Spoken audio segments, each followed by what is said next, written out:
A black belt does not gamble. Okay, they don't need luck. They are skilled. They know the winning positions. They know how to move there effectively and efficiently, and they understand how to apply leverage. And that's a theme that I want to talk about, where it's a principle we want to apply not just in jiu-jitsu and fighting, but for the financial world, and talking about the money game. The game that the financial industrial complex wants us to play is to work hard, earn money, and then give it away to corporations, banks, and the government. But there's a better game to play. It's called wealth creation. So how do we create the generational wealth from scratch? How do we build wealth without luck? Have any of you guys seen this? Okay, is not just an internet conspiracy theory that people with money and power want to increase their money and power. You will own nothing and you will be happy. This was the Klaus Schwab guy from the World Economic Forum. So again, it's not just an internet conspiracy theory. If you have becoming your own banker and you go to page 11, here it says, if some authoritative power distributed all the money in the world equally among all the people in the world within 10 years, within 10 years' time, 97% of all the money in the world would be under control of 3% of the people. I suppose that there is no way ever to measure the validity of such statement, but I have the feeling that most people would agree that it's probably close to the truth. What do you guys think? What do you guys think about this idea that if all the money got distributed equally, would it all end up in the hands of just a few people? Okay, well, over those 10 years, money will circulate. It's going to keep moving. And money is simply a means of exchange. Each transaction requires money. And the 3%, the people that are going to end up with that money, they have systems and assets in place to capitalize on the volume of movement. They know how to keep, control, and multiply.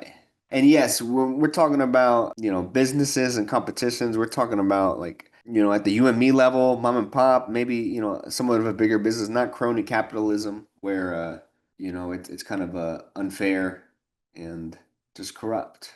So that's what we're going to be talking about today. How to control through positioning, strategic movement, and leverage. And that's just like in jiu-jitsu, to be honest. If you don't know me, my name is Gabe Ratana. I am a jiu-jitsu instructor. I own a school called Six Blades Jiu-Jitsu. I'm a black belt under sixth-degree black belt and jiu-jitsu legend Shanji Hibero. And I also own painting business with a family, and I've been in real estate world for a long time. My first property I bought was in 2012. It was like 13 years. I became a licensed realtor in 2017. But I'm not going to be talking about that at all. What I am going to talk about a little bit is jujitsu. Okay, so, and I said it's all about control through positioning, movement, and leverage. So just like in jujitsu. So how does it work? The game of jujitsu is very simple. You shake hands and then you grapple until someone taps out. And what is tapping out? It's when you give up. It's when you accept defeat. Just like in chess, you're trying to get a checkmate. In chess, checkmate happens by trapping and capturing the king. Just like that. So here in jiu-jitsu, the guy's tapping out. You see jiu-jitsu being used in mixed martial arts, MMA, and the UFC. But that's what it is. You're trying to get them to give up. And when it comes to the human body, it's all about the head, because that's where your brain is. And if you stop oxygenated blood from going to the brain, the person's going to pass out. And this is a rear naked choke. So in jiu-jitsu, this is a great example of checkmate. And this is where the person basically has to tap out, because otherwise, like I said, you need oxygen going to your brain to function. If you cut it off using this strangle, the person's going to go unconscious. So you tap out and you give up. It's one of my favorite techniques. This is me at a competition. This was a no-gi competition. But let me ask you guys a question. Looking at this picture, what position would you rather be in?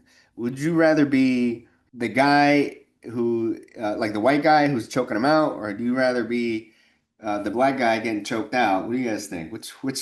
Yeah, we want to be the choker, right? We want to be in that position.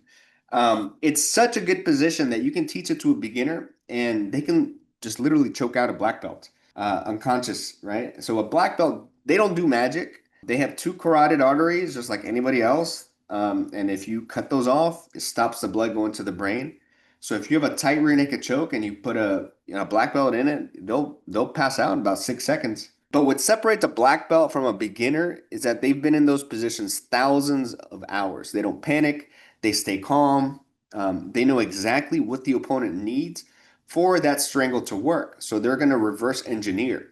They know what tiny movements they can do to survive and what little angle change that's going to make the choke less effective. So first they survive and then they escape. And escape in jiu-jitsu means moving from like an inferior position to a better position. Okay. And this what kind of separates someone being inexperienced to someone that's more savvy is an inexperienced person. They're going to try to win a battle in a bad position where they're out leveraged. They will try to force something. And if you're out leveraged and you make the wrong movement, that could be where it's just over for you. Okay. A black belt does not make that mistake. There's no wasted movement for a black belt. Their movement is effective, efficient, effortless, even elegant. Once they have escaped to a better position, they can establish control. They get to a position where they can put all their weight on a person, and then with gravity on your side, now it's an unfair fight. It's you, gravity, and the planet against that other person. And then the key here in jiu-jitsu is to get ahead and stay ahead. Once you're in a good position like that and you can apply your weight, it's only a matter of time as you apply the right pressure that they're going to become tired or get desperate. So a submission is just a foregone conclusion. But there's an order of operations. You have to survive first. Then you have to set up your defense and escape. Then comes control, establish control. Then we have kind of like a dominate situation where you're so far ahead, there's no way for them to get back ahead.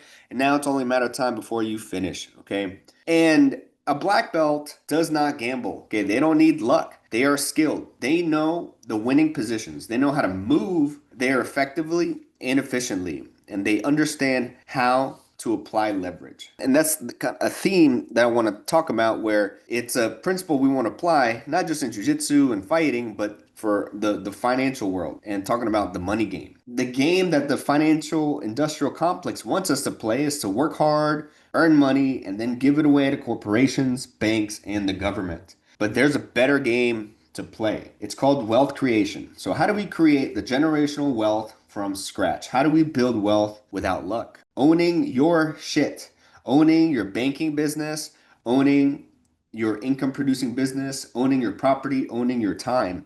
If you go to page 52 in the book, Becoming Your Own Banker, Nelson says everyone should be in two businesses. The one in which you make your living, and the other should be the banking business that finances whatever you do for a living. Of the two businesses, banking is the most important. Businesses come and go, but banking is eternal. Yeah, you guys familiar with that quote? That I think that's one of the most important ideas with infinite banking is that we have to be in those two businesses. So let's talk about some of the players in the money game. Okay, we're going to play different roles in the money game.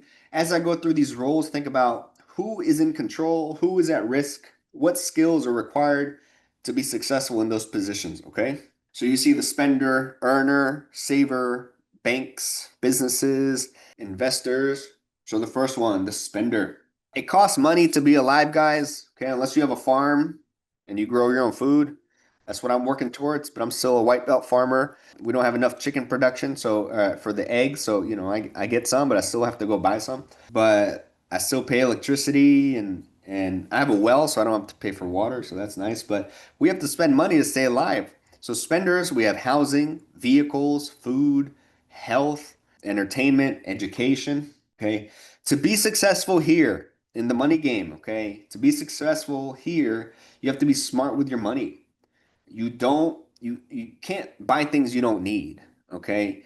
That's a quick way to lose the money game is to and then you'll see some people that even go out and borrow money to buy things to impress people that they don't even like, keeping up with the Joneses. Okay. And corporations have the game rigged against you already with marketing and manipulation. Think about have you guys heard like the social media companies, they hire all the best psychologists and these geniuses of how to get you addicted and hooked to their products, and then what they do is they sell your data and your attention to other people to advertise to you. So here is just about being savvy and protecting what you got. Okay. Now, as an earner, there's different ways of earning money and earning income. Okay. There's other ways of getting money, but maybe they're not legal, or you're depending on government or someone else to give you money. Infinite banking is not for those people. Infinite banking is for earners, people that um, exchange, their time or their money and earn an honest living. But there's four ways of earning money, and here we've talked about the cash flow quadrant before. Now, our W-2 employee, well, I'll come back in detail a little bit for these guys. Okay. Then we have our saver. Savers, they spend less than they earn. If you spend more than you earn, you can't unlock this character. You're not a saver. Okay. Then we have banks. A bank is a business that makes profits flipping money. The bank. Okay. So again, the banks, they make money by flipping money. And there's players in this game, okay? There's a depositor. So when with the difference that that you earn and you spend, you got to store it somewhere. A common place most people are taught to leave it is at a bank, okay? The bank cannot exist without a depositor, and they lend money, okay? They become the lenders. They lend them to the borrowers. Borrowers are people who borrow money for education, to buy houses, to buy cars, to pay for their lifestyle. And the bank owner, they get the profits from the lending activities as dividends. Okay, so they'll pay a depositor a couple pennies, and then they go make dollars by flipping your money. Okay, then we have businesses. Okay, a business is an entity that solves people's problem in exchange for money. Okay, players in this game, we have customers, employees, and owners. So businesses solve people's problems in exchange for money. The key here for success is to buy low, sell high, and never lose any money.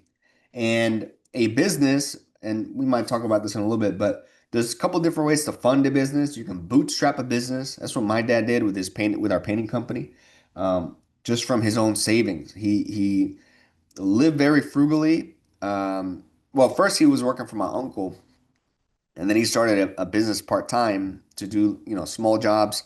So during the day, first he was in the field, he painted. Then he became an office worker, doing estimates and accounting, just different things for my uncle who had a painting and drywall business. Then he started growing his own on the side. But as he accumulated money, he kept the money in the business and used that to expand to be able to take on bigger projects.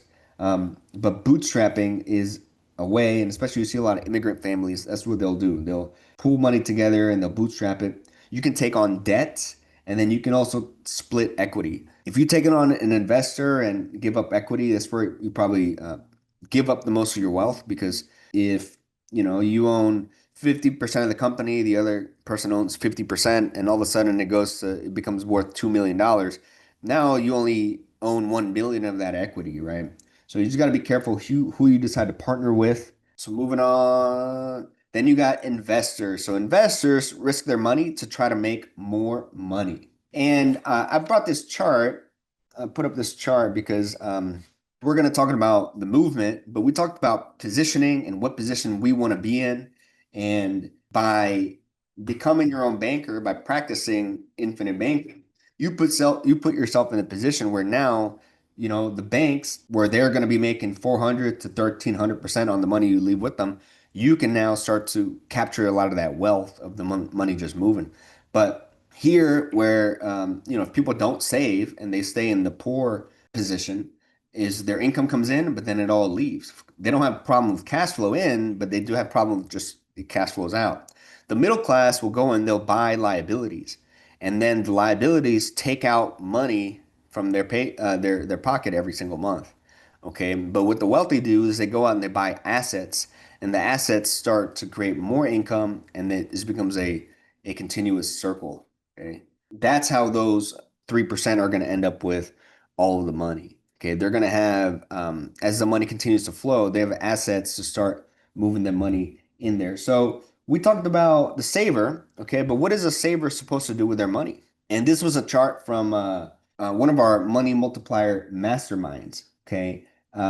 So where can you put your money in it that has 100% principal growth protection? Oh, before I start reading all the benefits, so here's some things that they compare it to. So we have policy contracts, CDs and money markets, real estate, mutual funds. You guys can take a screenshot, just try to look at it, but we're not going to go into too much detail. 401ks, stocks, Roth IRAs, and 529 plans. Okay. So where can you put your money that has 100% principal protection, guaranteed growth, penalty-free withdrawals before 59 and a half, tax-deferred growth, tax-free withdrawals, guaranteed interest, protection from creditors, disability benefits. The only all of those are yes for our policy contract, and you can see a lot of the other things.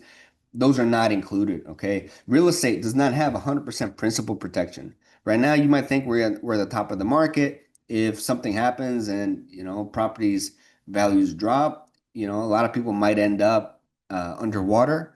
If they don't have the cash flow to continue paying for them, they could be in trouble. Okay, but stocks, none of this has any guarantee of principal growth. None, and an investment inherently, there's risk. There's no guarantee of growth. Okay, but with one of our whole life policies that we like to talk about, they do have those guarantees. Okay, so they have the guaranteed interest. The only no there is risky, right? There is no risk with a whole life policy. The only risk is you as the one who controls it. Okay, tax free to their heirs, unlimited contribution, guaranteed lifetime income, and fight against inflation. Okay, and if you don't have a policy, make sure you talk to Jason about getting one as soon as possible. Okay, because these are the first step in the foundation of building wealth. And honestly, the best time to plant a money tree is 20 years ago. The second best time is now. Okay, we want to have a compounding pool of money, and as soon as it goes in force, guys, now we cemented our legacy because if something happens to me, with this one policy here, my death benefit, I think it's about 1.8 million. Okay. So this went in force last year. If something happens to me, this goes to Amy and my son, and that's a financial legacy. And now my son, has some generational wealth that he can start to use to build his own life and fund his life and fund his business that's going to allow him to live out what he wants to do in his life. Okay. But when you leave money at a bank, that bank is going to go and make 400 to 1,300% on the money that you leave with them. Okay. Did you know that you can copy what they do? So you all are not new to IBC. So of course you do. Okay. So just by keeping your savings in an IBC policy, now you have the same power a bank does. Remember, a bank is in the business of flipping money. So they buy low and they sell high. They pay the depositors a few cents and they will lend out their money to make dollars. Okay. The best part about a policy is that you get the death benefit that you do not get from a savings account at a bank. And remember, this is not get rich quick. So page 25 in our book of becoming your own banker, it'll take the average person at least 20 to 25 years to build a banking system through life insurance to accommodate all his own needs for finance, his autos, house, etc. But once such a system is established, it can be passed on to future generations as long as they can be taught how the system works and suppress their baser instincts to steal. Nelson calls it steal the peas when we don't pay back our loans and fund the system and play honest banker the way we would with someone else's bank. Okay.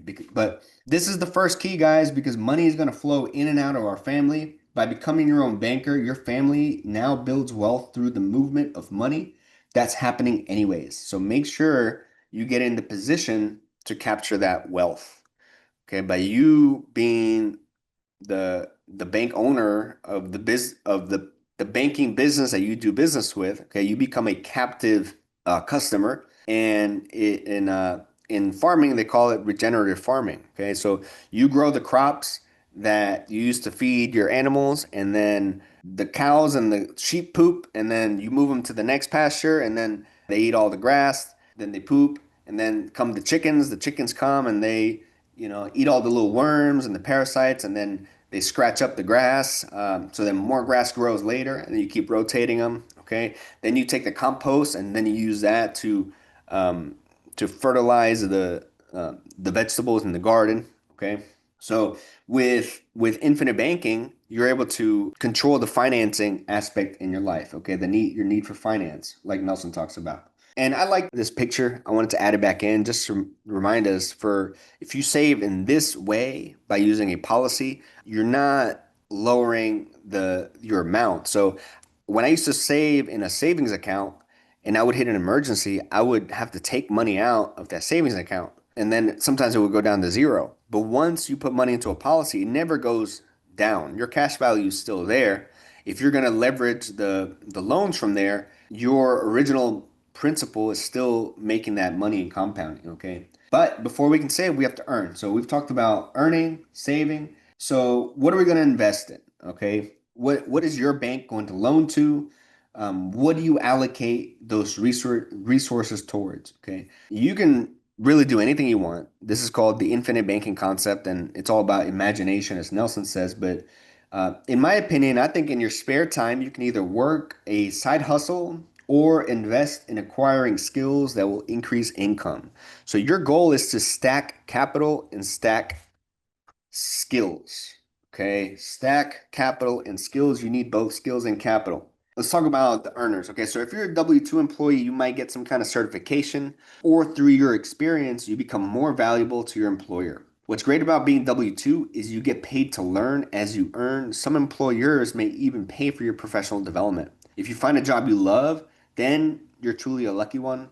Okay, you stack your capital, stack your skills, work for free if there's an opportunity for you to develop skills. I taught jujitsu for 3 years before I ever got paid anything to be a teacher. Okay, and I was actually still a paying student. I was paying to train at a jujitsu school where I was teaching twice a week. So they were using me to teach all their introductory classes, but I was still a paying student. But I learned a lot. I learned what it took to run a school, to run a class, to teach. And then when you're ready to take on more accountability, you can do contract work. So with contract work, now you're not getting paid for your time. You're getting paid for your results. Okay. So now you're shifting from the E quadrant to the S quadrant. 1099, self-employed, independent contractor, small business, right? Now you're not getting paid for your time, you're getting paid for your results. It's no longer trading time for money, it's trading a completed job or a project for money. So with 1099 here, what skills do you need? Do you guys know as a 1099 what skills you need? One, I'll give you one. You have to get good at winning contracts, whether it's B2C, B2B, government contracts. It really doesn't matter what type of customer or clients you have. You need a pipeline of work. Okay. If you don't have a pipeline of work, then that's where you're SOL. That's where your risk is. Okay. As an employee, you just got to sell your boss on hiring you, but you basically have a job and they give you the work. They have to go out and find work to give you. Okay. When you're 1099, you're responsible. You eat what you kill. Okay. So S is for small business or solopreneur. And like I said, the skills required, we have client acquisition and then also delivery. You got to be able to do a good job or hire a subcontractor that does a good job. If you want to control your level of wealth and freedom, focus on client acquisition. So in the realtor world, they call them rainmakers. Okay, the people that make the most money, they're the ones that can create a ton of leads, and then they can feed their team. They have buyers agents, listing agents, they have assistants, but everything is downstream from lead generation. Okay. And I'll come back to that, but let's move on to B. Now, to get into quadrant B, you'll need talented people and systems to help you deliver on the contracts. If you're doing all the work, you're never going to move to the B quadrant, and that's where the leverage is. That's where the big money is. Okay. If you're in the S quadrant, it's not very likely you'll be able to sell your company, whether it's to another individual, to private equity. They want to buy a turnkey business, and the more turnkey you can make your business, the more it'll be worth and the more you can sell it for. But to do that, you need to have systems in place. Okay. But what skills do you need? You probably sales, leadership. Okay. And then you got to figure out how you're going to fund your business. Are you going to bootstrap it? Are you going to take on debt? Are you going to fund it with your infinite banking policy? Are you going to split some equity? You can use your private banking system to keep your financing in-house.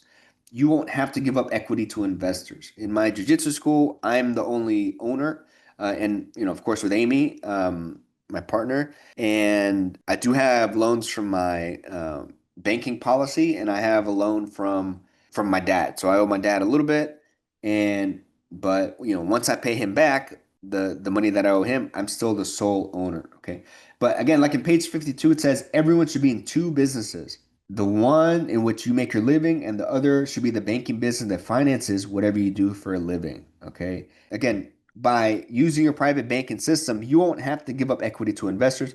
You won't have to give up control of your money. And then the banks are rich enough, they don't need you to contribute to them. Okay. But guys, honestly, business is not easy and it will take everything you have. But if you want true freedom, the only way through is through. It will take time, but the compounding will happen for your business, not just in your policies. Every day, so in my example, every day I get better at jujitsu as a practitioner, as a coach, as a teacher, and as a business owner from, doing it every single day. One day it hit me that instead of stacking random cash flowing assets, what if I focus on building one great business? Okay, so for me, it's my jujitsu school, but as time passes, every single year I'm developing students, I'm developing coaches, and as I am able to pool more money or just get better at the business, I can open multiple locations. But I need to have instructors ready to go to be able to teach. So I have my own development program for new instructors. As long as I can staff it and run the admin, it's very, very scalable. Okay. And in 20 years, I'll be 56. My son will be 21. He has his own policy going. Okay. I can show it to you guys. He will have 117,000 in his policy. Maybe he wants to go to college or to play baseball. Maybe he'll want to open his own jiu-jitsu school. He could take all my SOPs, my standard operating procedures, and fund a school with his cash value. Okay. So I had to learn a lot of it the hard way, through a lot of trial and error. But I'm happy I went through that because now I know what works for me.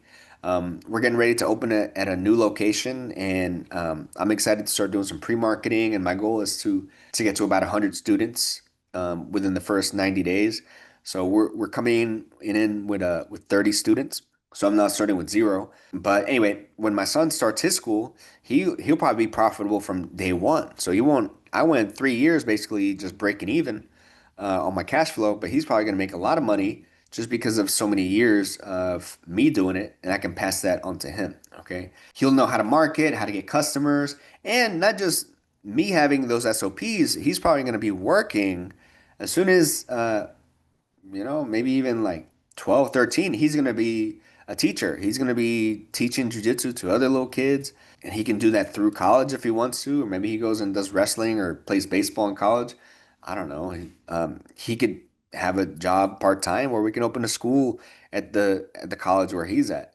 There's a lot of flexibility, but knowing how to market and get customers and knowing how to provide a world-class experience that makes students happy and refers more students, that's what it's going to take to run the business. So he's going to have to develop those skills. Okay. But that's what it was. And, if you can find your one business to focus on, and if you don't have one yet, if you already have a business, this should be pretty simple. Of you already know where you need money, and so you just put the monies in the policies first, so they grow, and then you take the money out and then allocate that to what you need. Maybe you need a better website or a better marketing system, a better way of attracting customers. You need to hire employees. You can use your policy loans to pay for your employee salaries if that's what you want. Okay. But once the money goes into the company, put it to work. And as a business owner, every dollar matters, and capital allocation is the key. If you want to eventually become an investor, but you don't know how businesses work, how are you going to be able to tell what is a valuable business? A value investor looks at businesses and they try to buy underperforming businesses and get the spread when they bring it up to speed, or they know that the company might have something coming in the future that's going to make it valuable if they're just speculating. Okay. I like to invest for cash flow and of things that people need. That's why with painting and construction, that's a nice business to be in because people are always going to need housing. Okay. And houses fall apart, so someone has to come and fix them.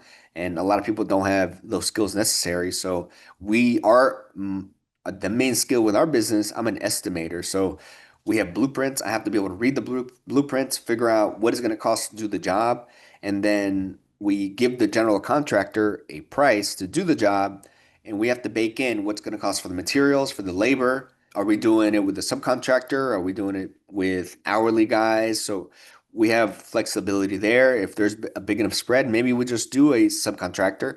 And so we have less liability, less risk. We still have to deliver the job, but we don't have to be out there managing employees. We pay a premium to have someone bring their labor and then they go and do it. We just make the overhead. Okay. Remember, buy low, sell high, never lose any money, and just stack that volume as you go through. And in the presentation, I have a bunch of slides on kind of what I do with my process.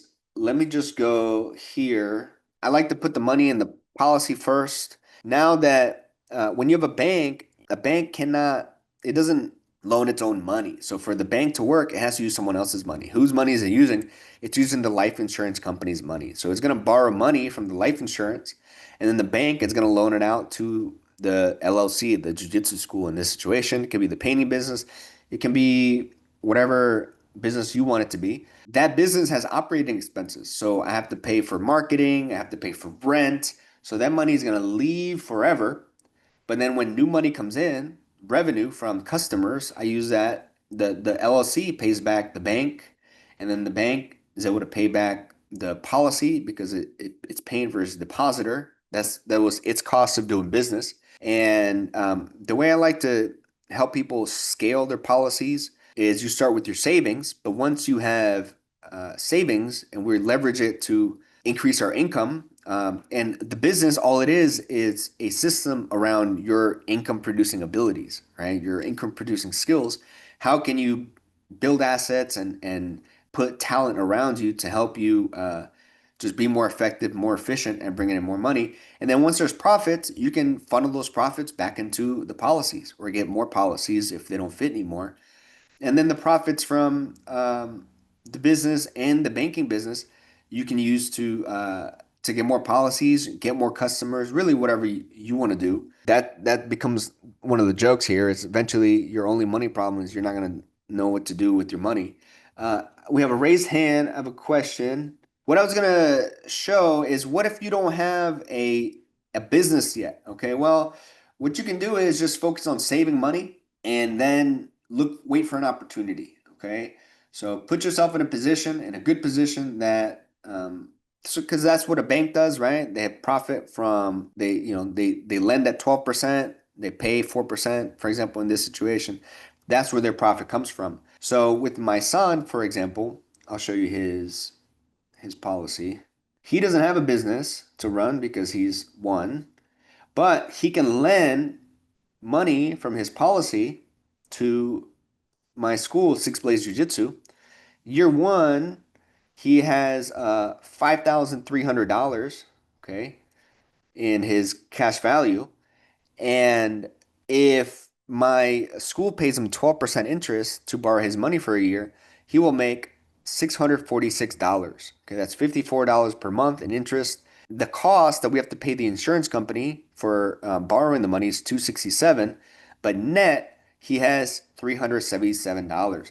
The next year, and his premium is $6,000 per year. Okay, this was my dad funding his policy, and in the family banking system, typically the ideal is to have a grandfather fund the grandchild because once we're older, we have more disposable income, right? That parent who's in their maybe 20s, 30s, 40s, they might not have that disposable income just yet. But so the grandfather will fund that policy, and then as time goes, the father will then fund his kids' policies in the future. So you kind of skip a generation there. But all I wanted to show here is that year 20, when my son has been doing this and loaning money every single year, he has 117,000 in his policy. So if he wanted to go to college, he could do that. But every year he lent money to the school. And every year, year 20 here, he uh, he has 117,000 in interest. He'll gain cumulative. He made $14,000 this year. There we are. Okay. So we have year 20. He has $117,000. He loans that to Six Blades Jiu Jitsu. Six Blades pays him $14,000 in interest. Of that, he has to pay $5,800 to his policy carrier, right? His insurance carrier to use it. So net, he made $8,000. Cumulative, all those years of just loaning money to the business that needs money anyway. I have to pay for marketing. I have to pay for, say, coaches, employees. And is that money going to come out of my pocket? If it comes out of my pocket and I bootstrap it, there I lose the opportunity cost. But if I have the money in the policy, it's always growing. Okay, I make money in two places. So in the his policy, he's made 117,000. Outside the policy, he's made 80,000. Right, $80,000 that he's made outside the policy. Okay, so in total, we're getting close to 200,000 when he's 20 just by using his policy. And if he doesn't want to go into jujitsu and opening up a business there, he wants to open up whatever kind of store or something else, he has $200,000 to play with. He's not starting from zero. So we're passing on a legacy of not just money, but just financial literacy for him to be in control and be in a good position, move money correctly, and leverage his money system to create more wealth and snowball this generational wealth. Okay, that's what's nice about this business. Like Nelson has said, banking is eternal, but the business can be temporary. Okay, I with my story with the painting business, I left. To be honest, I left. I gave up the ownership that I had in the business to go to my jiu-jitsu school because um, it was not easy for me. It's not my natural ability. I feel like my zone of genius is in jiu-jitsu and not in painting and construction. But once we had the baby, and I needed to afford a house, I had to go back to construction. My jiu-jitsu is not at a place where it pays for my living yet. Soon it'll be there. But if I know my son might not have the same interests as me, but he'll have the flexibility to choose what he wants to do. Or if he wants to go into jiu-jitsu, he's going to go into with 23 years of head start that I've been already learning kind of what to do. Okay. I tried to write everything so that I stay on track.